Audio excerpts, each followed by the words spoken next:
If you are an American voter, then I'm sure who you vote for president is very important to you. So what would you say if I told you that the way our electing the president is unfair and flawed? Would you want to fix it? Today I will be explaining about how the Electoral College is a flawed system and pointless and should be replaced with us just using the national popular vote. First, I will explain how the Electoral College system works, explain why I think, in my opinion, it is flawed, and why you should think it's flawed too. And then finally, I will explain why a national popular vote is the better way. So let's start with the Electoral College and how it works. When we go and vote, the candidate that wins the most votes in that state wins the Electoral College vote in that state. But in Nebraska and Maine, the Electoral College votes are assigned by proportional representation, which means that the person with the highest votes in that state wins 2 Electoral College votes and the other wins 1. That is decided by the congressional district. HuffPost explains the Electoral College by saying the Electoral College is made up of 538 electors who cast votes to decide the president and vice president of the United States. The candidate who receives 270 majority of electoral vote wins the presidency. The number 538 is the sum of the nation's 434 representatives, 100 senators, and 3 electors given to the District of Columbia. Now on to my next point.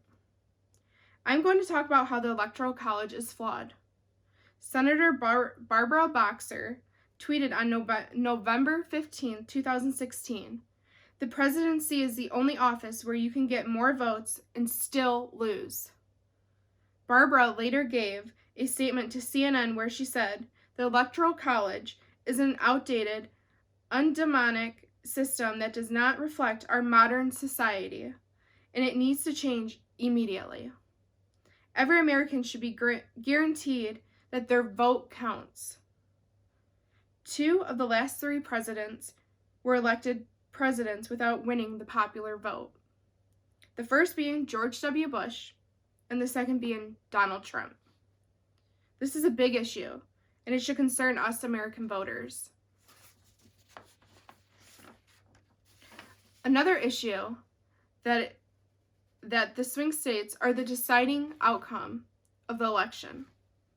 Steve Silberstein from WashingtonMonthly.com states 25 states were not visited at all by the 2016 presidential candidates post-convention.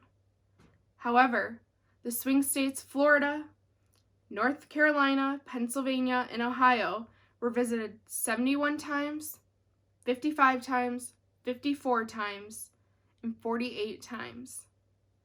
These are being catered to while others are being left to the dust. Now on to my last point.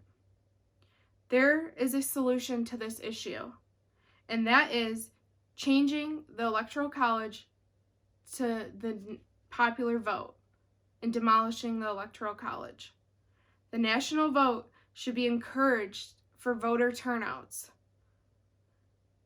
Vitana.com says, "One of the reasons why voters do not vote is because they do not think their vote counts. Removing the Electoral College could encourage more people to come out and vote for their candidate. Battleground states would disappear. Switching to the popular vote would get rid of the concept of battleground states because the issue would be more on issues than states. Security would be improved across the country.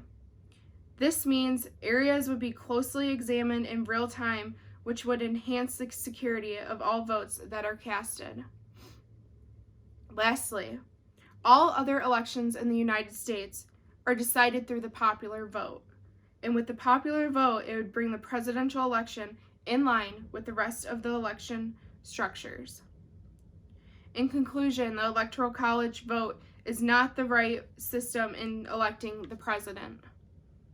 It is a pointless and flawed system and should be replaced by just doing the national vote, popular vote.